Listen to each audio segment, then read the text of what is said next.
Hey everybody, Mike Slifer here in the First Alert Forecast Center with another First Alert Weather Extra. And, we started this almost a year ago, so we've been doing this for almost 365 days. It is nice to be able to deep dive into some of these topics, and we're going to end off 2025 on a bit of an active note. So it is the First Alert Weather Day. We've been talking quite a bit about the snow potential, less the amounts and more the timing. Let's talk about what we're expecting. Light snow, we're talking a coating to 2 inches for most. There could be some locally higher amounts, especially in the eastern part of Connecticut, closer to the Rhode Island border. But again, at this point in time, it's really not looking all that impressive. If we end up with some spots above 2 inches, it'll be like 3 inches. We're not thinking anything too much higher than that, certainly. So not a blockbuster snow event is the real takeaway. The time frame of interest, 10 o'clock till 3 in the morning.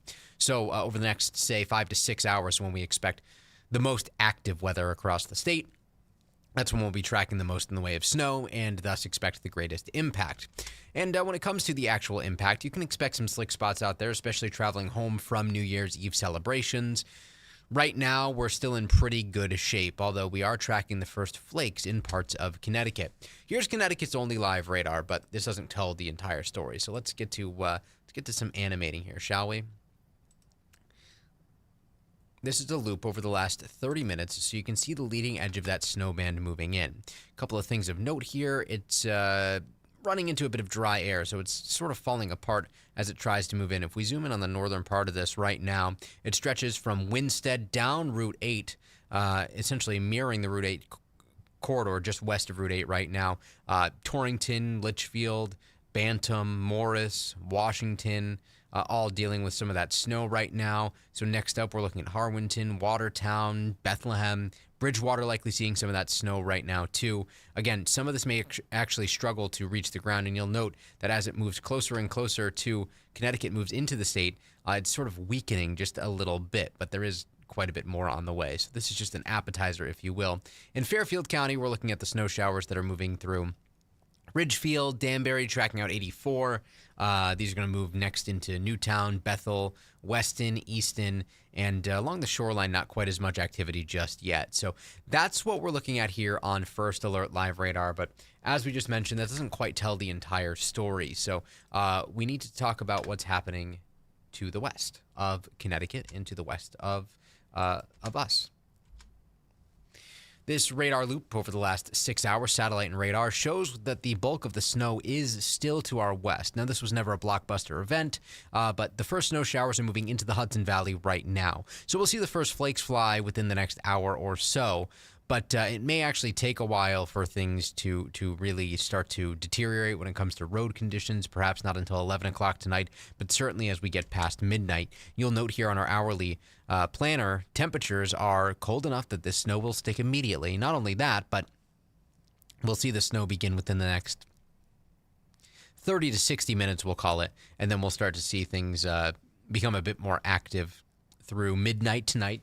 So as we actually flip over from 2025 to 2026, and then things will subside a bit by dawn tomorrow. First Alert Futurecast, there's the first snow showers over the next few hours. By 11 o'clock, though, it's snowing essentially statewide. Might take a little bit longer to reach the 395 corridor, but pardon me. A snapshot of midnight shows the snow across Connecticut. So snow statewide continuing through 1 o'clock in the morning, and then this all moves on out. By 8 o'clock tomorrow morning, we are certainly much brighter, and we will be done with the snow. So how much actually adds up? What are we looking at for totals? Coating to 2 inches. Eastern Connecticut, we're talking North Stonington, Voluntown, Sterling, Plainfield to Thompson. Maybe we end up with 2 to 3 inches. That's where we see the greatest chance of actually exceeding 2 inches of snow. But as it stands right now, this first little leading edge of snow really not looking all that impressive, so we don't expect that really to do much.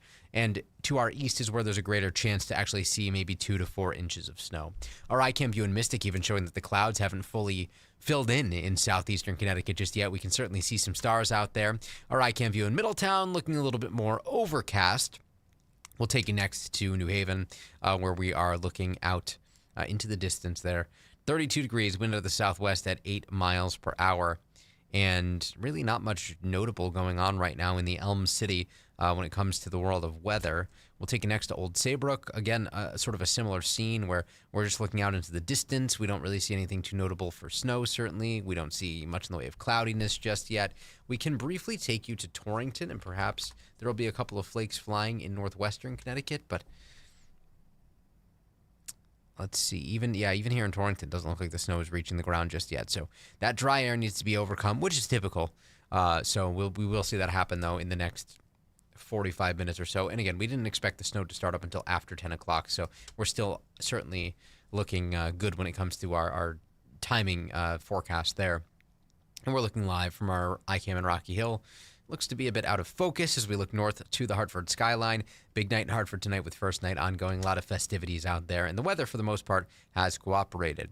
But the snow is just part of the story here, because after that little clipper system slides through, we will see wind gusts ramp up. And they will ramp up significantly, especially as we get into the day tomorrow. Which means tomorrow, January 1st, 2026, a first alert weather day. We're expecting a gusty wind. Temperatures will be dropping as the day goes on, and wind chill values will certainly tank. We're talking 5 below zero to 10 above zero. As we approach, say, noon, 24 inland, 28 along the shoreline. By 6 o'clock tomorrow, we're already in the teens inland, low 20s along the shoreline. But perhaps the more important part is what it actually feels like outside. Look at these wind chill values dropping off significantly past 7 o'clock tomorrow morning. By 11 o'clock tomorrow, it feels like the single digits statewide, even colder across the Litchfield Hills. And we really don't see any relief even as we get into the afternoon. So if you were hoping things would warm up later tomorrow, well, that is unfortunately not going to be the case. That bitter cold is with us through the entire day. So that's why tomorrow is a first alert weather day. Try to limit some time outdoors, certainly, especially if you find yourself in situation with these stronger wind gusts. We could see gusts up to and over 40 miles per hour tomorrow afternoon. So there's the front swinging through behind that clipper system. Really not much going on. We dry things out pretty nicely. Decent deal of sunshine in the afternoon. That'll help to clear up the roadways a bit. By Friday, 7 o'clock in the morning, the clouds are returning, and we can't rule out an isolated flurry. But we're not really looking at much in the way of significant precip. Just a cloudier day to end the work week. Well, if you went to work this week. A lot of people, of course, are off, but either way, we are not looking at anything too significant there. Temperatures on Friday start off in the teens, but do rebound into the upper 20s and lower 30s. So it will be another cold day on Friday, but with less of a wind, it won't feel quite as cold. 16 Friday night, 29 Saturday, increasing cloudiness Saturday. Some isolated flurries possible Sunday morning, 31 on Sunday, increasing sunshine. Breezy on Monday, increasing cloudiness, flurries at night.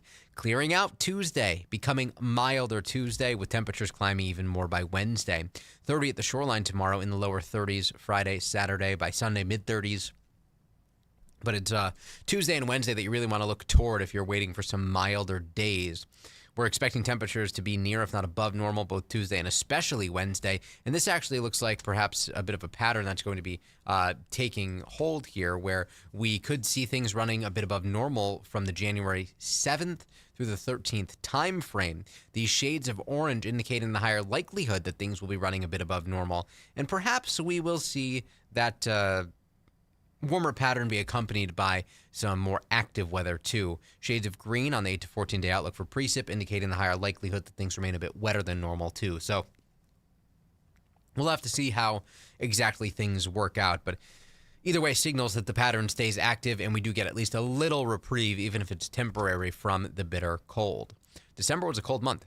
28 degrees for the actual average temperature of the month. So that's all the high temperatures and low temperatures divided by 2, added up, divided by 2, and then divided by 31, the amount of days in December, leading to a deficit, a departure of 4.7 degrees. So a little bit colder than normal. And when it came to precip, we were a little bit drier than normal. Snowfall was a little bit below normal too.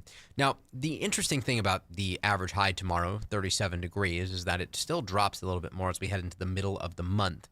So 2 weeks from now, the normal high is 35.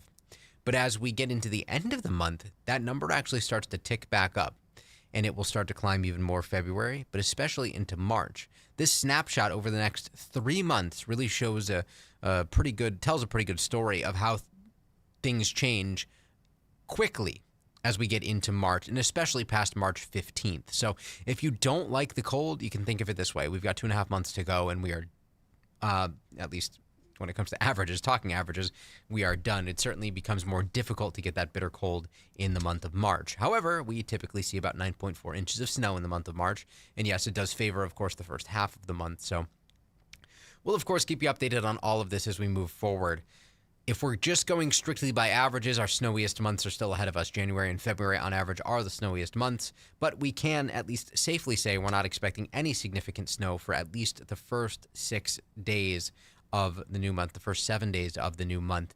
Temperatures will be running a bit colder than normal, especially tomorrow, our first alert weather day.